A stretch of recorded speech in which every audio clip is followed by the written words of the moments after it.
Bonjour tout le monde, c'est Lily, je vous retrouve aujourd'hui dans une nouvelle vidéo qui m'a été fortement demandée. J'ai fait il y a quelques semaines une vidéo sur mes sagas en cours, disons sur la version roman on va dire, et je vous avais proposé de faire la même chose sur mes livres graphiques, c'est-à-dire tout ce qui est manga, bande dessinée, etc. Savoir si ça vous intéressait ou pas, vous m'avez répondu majoritairement oui. Donc je me prête au jeu aujourd'hui, on va faire le tri dans toutes les sagas graphique que j'ai en cours, donc que j'ai déjà commencé. J'ai parfois lu plusieurs tomes dans une même saga, donc l'idée c'est de regarder si cette saga m'intéresse toujours, si j'en fais une priorité pour cette année par exemple, ou si je veux continuer à la lire mais que je suis pas forcément pressée. Je prends toutes les sagas que j'ai commencées et où en fait je ne suis pas encore à jour, c'est-à-dire que si j'ai commencé une saga et que j'ai lu le dernier tome paru, mais que la saga est encore en cours et qu'on attend la suite, je ne l'ai pas mis en fait dans cette liste comme la dernière fois, parce que du coup c'est pas vraiment une saga en cours, j'attends une publication. Donc j'ai mis toutes les sagas que j'avais commencées dont la suite est déjà sortie, que je possède ou pas, pour voir un petit peu où j'en suis. J'ai fait donc ce qu'on appelle une tier list, donc je suis allée sur un site qui me permet de classer comme ça différentes choses. Je vais vous partager mon écran, ce sera plus simple pour vous expliquer. Donc ici vous voyez ma tier list, j'ai fait donc un petit classement, donc vous voyez priorité absolue, à continuer mais les séries qui sont sur la sellette et les abandons ici. Ensuite en bas vous avez des petites miniatures qui correspondent au dernier tome de chaque saga que j'ai en cours, pour savoir où j'en suis à peu près, même si des fois c'est un peu flou dans ma tête, je vous avoue. Alors on va commencer tout de suite, donc ici on commence avec l'Atelier des Sorciers, qui est une saga, donc c'est un manga, j'en suis je crois au tome 5. Je suis plus sûre de moi, je sais plus si j'ai commencé ou non le tome 6, mais je crois que j'ai terminé le tome 5. Je pense que oui. C'est une saga que j'ai adorée dès le début. J'ai vraiment dévoré le premier tome et j'attendais la suite avec grande impatience à chaque fois parce que je l'ai découverte au moment de sa sortie. Donc à chaque fois, il y avait un petit délai entre chaque tome. Et en fait, j'ai perdu le fil. Parce que j'ai trouvé au bout d'un moment, sans doute à partir du tome 4-5, que ça lambinait un petit peu. C'était un petit peu lent. Il se passait pas grand chose. Alors je crois que ça change un petit peu par la suite. Et du coup, il faudrait que je me remette dans le bain, que je me remette dans la série. C'est une série que j'ai envie de continuer. De là, en faire une priorité absolue, je sais pas. Donc pour l'instant, je vais la mettre dans à continuer. Ou alors là, je me souviens plus du nom de cette saga. C'est Bakemono Gatari. Alors ça, je crois qu'on me l'avait envoyé en service de presse il y a longtemps. J'avais reçu ça dans ma boîte aux lettres complètement... C'était complètement une surprise. Je sais plus, enfin, ça date de quelques temps maintenant. Au moins 3 ans, je pense. Peut-être 4 même. J'avais lu je l'avais lu du coup et j'avais pas accroché. J'ai le tome 2 dans ma bibliothèque, je ne sais pas pourquoi. Est-ce que je l'ai acheté? Est-ce que j'ai voulu donner une chance à la série? Est-ce que je l'ai à nouveau reçu?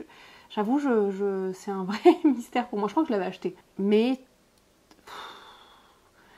très sincèrement, je pourrais le mettre sur la sellette, mais je crois que je vais être très honnête envers moi-même. Je pense que la série, je la continuerai pas parce que je me souviens pas de grand chose, mais je me souviens surtout que j'avais pas accroché. Donc bon, on va l'abandonner. Bon, tant pis. Dites-moi si vous connaissez la série et si vous aimez bien, mais... City Hall. Alors ça pareil, c'est... Je me suis remis au manga avec City Hall en fait. Je lisais des mangas quand j'étais plus jeune, quand j'étais au lycée. J'ai eu une grosse période où je n'en lisais plus. Et quand je me suis remise au manga, j'ai commencé par City Hall. City Hall, c'est un manga qui est français, je crois. Et qui est un peu particulier dans le sens où c'est un univers un peu steampunk. C'est un peu... on réécrit un petit peu l'histoire. Je sais plus quel est le terme exact pour ce genre pour ce genre-là. Il y a un genre particulier où on reprend des éléments historiques et on réécrit un petit peu différemment les choses. J'ai le surbout de la langue mais j'arrive pas à le dire. Bref, j'arrive pas à le sortir. Et donc là on suit à la fois le personnage de Arthur Conan Doyle, donc l'écrivain, ainsi que Jules Verne, je crois. Ils sont amis et c'est un univers où... C'est un univers un peu parallèle au nôtre, j'ai l'impression. C'est ce dont je me souviens, ça fait très longtemps que je n'ai pas lu la série. Où tout ce qu'on écrit, parce que l'écriture manuscrite c'est un petit peu perdu, et tout ce qu'on va écrire sur du papier avec un stylo prend vie. Donc ça peut devenir dangereux, donc forcément c'est un art qui est restreint à peu de personnes, etc. Et donc très rapidement, on se rend compte que quelqu'un utilise cet art-là pour créer des monstres qui vont envahir la ville, je crois que ça se passe à Paris. Et on va mettre sur le coup Arthur Conan Doyle et Jules Verne, qui eux connaissent cet art-là, et ils vont mener un petit peu leurs enquêtes. Je me souviens que c'était un roman qui était également un manga qui était très décalé, et j'aimais beaucoup l'humour, j'aimais beaucoup les dessins. Donc en vrai, j'ai vraiment très envie de continuer. J'en suis au tome 4, je crois. Et j'ai bien envie de connaître la suite, d'autant plus que je possède le tome 5. Et je crois qu'il y a 7 tomes en tout. je sais plus, je l'avais noté quelque part. Je vais mettre à continuer. Ensuite, on a Anna et l'Entremonde, qui est une lecture que j'ai faite l'an dernier, en 2023. Il est sorti fin 2022, me semble-t-il, mais moi je l'ai lu en 2023. Je sais que le tome 2 est sorti et j'ai très envie de le lire. J'ai adoré le premier tome, les dessins. Bon, bien sûr, voilà, c'est Si au dessin, donc bon, j'adore ce qu'elle fait. J'ai d'ailleurs regardé le replay d'un live sur Twitch où elle ancre une planche du 3e tome. Donc bien sûr, ça me donne encore plus envie de m'acheter le tome 2 et de le lire. Donc là, je vais en faire une priorité absolue, mais il faut que je me procure le tome 2 que je ne possède pas. On a Green Mechanic. Alors ça, c'est un manga pareil que j'avais lu il y a quelques années. J'ai lu que le premier tome et je crois que je suis en train de lire le tome 2. Quand j'ai fait mon petit tri, j'ai retrouvé un marque-page dans le tome 2, mais vraiment au début du tome 2. Je me souviens de très peu de choses. Je sais que c'est un récit plutôt futuriste, avec une dimension... Il y a des robots et il y a un petit peu... alors l'écologie, c'est un bien grand mot, mais on a l'impression que la végétation est assez peu présente et que c'est un problème, etc. J'avais beaucoup aimé les dessins, les personnages. J'ai 4 tomes dans ma bibliothèque. Je crois qu'il y en a un petit peu plus que ça. Et j'ai très envie de continuer, mais je vais la mettre là. Ensuite, on a L'île du crâne, qui est une de mes dernières lectures. Je l'ai lu pendant le Pumpkin Autumn Challenge. Déception absolue.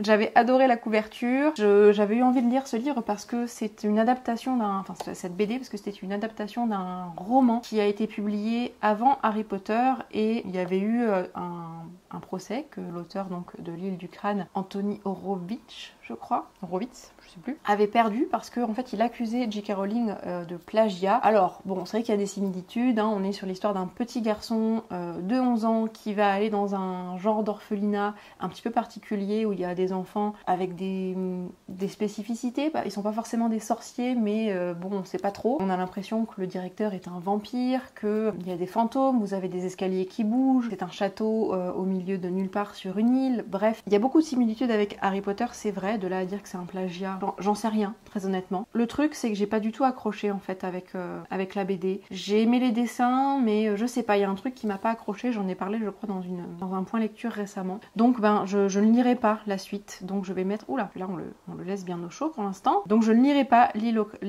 du crâne. Enfin, je lirai pas la suite. Donc voilà, je vais l'abandonner. Ensuite, on a L'Éden des sorcières. J'ai lu les 2 premiers tomes et j'ai adoré ce manga. Et je sais pas pourquoi, je n'ai pas lu la suite. Je possède le tome 3 dans ma bibliothèque et j'aimerais vraiment bien continuer. Je vais même en faire une priorité absolue. Là, ici, on a Klaus. Klaus, donc, qui est en 2 tomes. J'ai lu le premier tome il y a quelques années. J'avais adoré ce comics où on reprend l'histoire du Père Noël, le fameux Santa Claus, vraiment de manière un petit peu différente. Il y a aussi beaucoup des mythes nordiques qui sont mêlés à tout ça, avec notamment la fête de Yule. J'avais adoré, et donc le tome 2 est dans ma bibliothèque depuis des années. Je le place même dans mes pales du Cold Winter Challenge depuis au moins 3 ans, je pense, sans le lire. Cette année également, je l'ai positionné dans ma palle du Cold Winter, donc je suis obligée d'en faire une priorité absolue. Lady Liberty, là j'ai le premier tome. C'est une BD que j'ai lu il y a des années. À l'époque où je l'ai lu, il n'y avait pas la suite de sortie, et donc en fait je l'ai laissé dans un coin et j'ai complètement oublié que je l'avais. J'avais bien aimé, mais je vais la placer quand même ici, dans la case à continuer, mais voilà, si j'y pense, si je me procure la suite, pourquoi pas, mais très honnêtement je me souviens plus vraiment de l'histoire. Je sais que ça se passe à peu près à l'époque Marie-Antoinette. Je me rappelle plus de grand chose, très honnêtement. Les Carnets de l'apothicaire, un manga que j'ai découvert début 2022. J'avais découvert les premiers tomes pendant que j'avais mon Covid. Donc j'avais rien d'autre à faire que de lire, et donc j'avais dévoré les premiers tomes et j'ai adoré ce manga. Je possède également la version roman, parce qu'à la base c'est un roman qui a été transposé en manga. C'est une histoire que j'aime beaucoup. On va sur une jeune fille qui a été élevée par un apothicaire qui connaît beaucoup l'art des plantes, l'art des poisons notamment, et qui va être embauchée à la cour de l'empereur un petit peu pour ces raisons-là. Comme favorite, je crois, non pas comme favorite, comme servante d'une favorite, et comme suivante. Je sais plus exactement quels sont les termes. Et il y a plein de petites choses qui vont se passer à la cour, et donc forcément son savoir est intéressant pour toute cette haute société. Et bon, bah voilà, il y a plein de micmacs, et j'avais adoré, notamment le personnage principal qui est vraiment top. Donc ça, j'ai envie de continuer, c'est une priorité absolue. En plus, je possède les tomes suivants, j'en suis au tome, je sais plus, parce que là je les ai mis en miniature, mais je vois plus, 4. J'en suis au tome 4. Et je possède jusqu'au tome 7 ou 8, je crois, donc j'ai largement de quoi faire. Ensuite, on a la trilogie de Magda Hicklepotts. J'avais beaucoup aimé le premier tome, peut-être un petit peu moins le second. Pareil, c'est une lecture qui date énormément de plusieurs années. Je sais que le tome 3 est sorti, il me suffirait de me le procurer et de le lire pour terminer cette saga, ce qui serait pas mal. Pour l'instant, je ne l'ai pas et je ne sais pas si je vais me le procurer tout de suite, donc je vais dire à continuer, mais j'avais beaucoup aimé. C'est une histoire de sorcière qui part un petit peu en quête de son identité parce qu'elle ne connaît pas, enfin elle a connu ses parents, je crois, ils sont morts très jeunes, enfin quand elle était très jeune, et du coup je crois qu'elle est en recherche de tout ça. À mon souvenir, ce que j'avais beaucoup aimé, c'est que la magie se pratique avec des runes, comme des tatouages en fait qu'elle a sur les doigts, et en fait en fonction des mouvements de doigts qu'elle fait, ça fait un sort différent et tout, donc j'avais beaucoup aimé ce système là. Ensuite on a un manga dont j'ai lu le premier tome, mais je crois qu'il y a au moins 6 ou 7 tomes, voire peut-être même plus, de tomes qui sont parus. C'est Nos cœurs évanescents, j'avais adoré ce tome là, que j'avais reçu en service presse d'ailleurs. C'est quelque chose qui va nous parler d'hypersensibilité, qui va nous parler des gens qui sont un petit peu différents, notamment le personnage principal, qui en plus de ça est très très doué pour la musique, donc il y a tout ce parallèle avec la musique, avec son talent et tout ça. C'est un manga qui est extrêmement poétique, que j'avais adoré. Je n'ai pas la suite encore en ma possession, mais je vais continuer, c'est sûr. Vraiment, du coup je le mets ici, parce que vraiment, j'avais adoré, vraiment. Princesse Sarah, j'en suis au tome 10 je crois, j'ai lu les 10 premiers tomes, j'adore cette saga. Il me reste donc le tome 11 et 12 à lire, que je possède. C'est d'ailleurs l'autrice qui m'a fait parvenir ces tomes là, donc je la remercie encore énormément. Donc ça je vais mettre dans priorité absolue. Ah, on a Sorceline ici, j'ai lu les 2 premiers tomes, j'avais adoré le premier tome.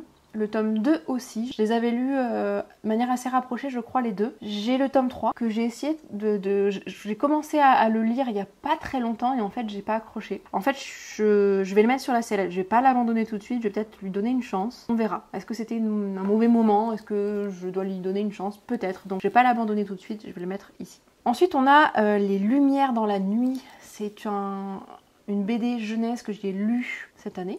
Oui, je l'ai lu cette année. Coup de cœur absolu pour les graphismes, pour l'histoire, j'ai adoré ce tome 1. Il y a un second tome qui est paru, donc je vais me le procurer, c'est sûr, et je vais le lire, je ne sais pas quand. Mais vraiment, je suis obligée de le mettre dans priorité absolue parce que j'ai adoré. J'ai vraiment adoré cette histoire-là. C'est une histoire qui mélange un petit peu le rêve et la réalité. On ne sait pas vraiment où est la jonction, on ne sait pas vers quel monde on oscille, enfin si c'est vrai, si c'est son imaginaire ou quoi, mais il y a beaucoup d'éléments fantastiques dans cette histoire. Et en même temps, on est dans un monde contemporain, on est dans notre monde à nous. Et en fait, ça parle beaucoup de créativité, ça parle beaucoup de rêve et tout ça, et moi j'adore. Voilà. En plus de ça, il y a beaucoup de couleurs vibrantes, c'est magnifique. Vraiment, si vous ne connaissez pas, je vous conseille vraiment cette BD. Ensuite on a Zombielenium, et là j'ai un gros doute, je sais plus si j'ai lu les derniers tomes. En fait je crois qu'il y en a un que je possède pas, je sais plus, parce que là je crois que c'est le tome 4 que je vous ai mis ici, je sais plus si j'ai lu le tome 5 ou pas. Très honnêtement, j'avais adoré les 3 premiers tomes, je les avais dévorés. Je sais qu'il y avait eu du temps entre l'apparition du tome, je crois que le tome 4 était paru et qu'on attendait le tome 5, on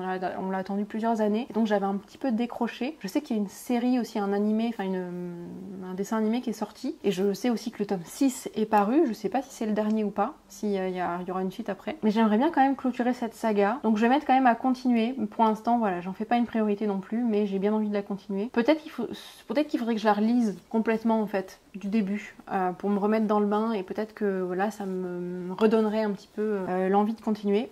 Pour l'instant, je vais la mettre là. On arrive donc sur le dernier manga, pour le coup c'est un manga. C'est donc Les Lanternes de Nyx. J'avais lu le premier tome et j'avais adoré ce manga. Je possède le tome 2, mais je sais qu'il y a plusieurs tomes qui sont sortis. J'avais beaucoup aimé, alors par contre je pourrais pas vous faire un résumé de l'histoire parce que je ne m'en souviens absolument pas. Donc ça, j'ai envie de continuer. Ouais, j'ai envie de continuer. Voilà, je vais pas forcément argumenter plus, j'ai envie de continuer, je possède le tome 2 et peut-être que le tome 2 me donnera envie de continuer la suite. Mais voilà, j'ai le tome 2 dans ma pile à lire, c'est une saga que j'avais, enfin c'est une série que j'avais bien aimée. Pareil, je me souviens plus exactement de tout, donc peut-être qu'il faudrait que je relise le tome 1, on verra. En tout cas, je vais le placer ici. Bon écoutez, c'est un bilan plutôt chouette, hein. J'ai peu finalement de séries que je souhaite abandonner. Il y en a une sur la sellette, tout le reste j'ai plus ou moins envie de le continuer. Il y en a quand même pas mal dans priorité absolue, donc je vais essayer, je vais faire en sorte de continuer ces sagas, au moins celles qui sont en priorité absolue, parce que j'ai envie de les lire, ce sont des sagas qui m'inspirent, donc il n'y a plus qu'à, je veux dire, celles qui sont en priorité absolue, j'ai les tomes suivants, à part Les Lumières de la nuit, je possède toutes les suites. Donc je vois pas pourquoi je ne m'y tiendrai pas. On va essayer de faire ça. Voilà pour cette vidéo, j'espère qu'elle vous a plu. Là vous avez la lumière qui décline, hein. On a un coucher de soleil qui commence, il est encore tôt, mais mon appartement est baigné comme ça de lumière dorée, donc je vais aller profiter de tout ça et je vous fais de gros bisous, je vous souhaite de belles lectures, on se retrouve dans les commentaires et pour ma part, je vous reviens dans une prochaine vidéo très bientôt. Bye!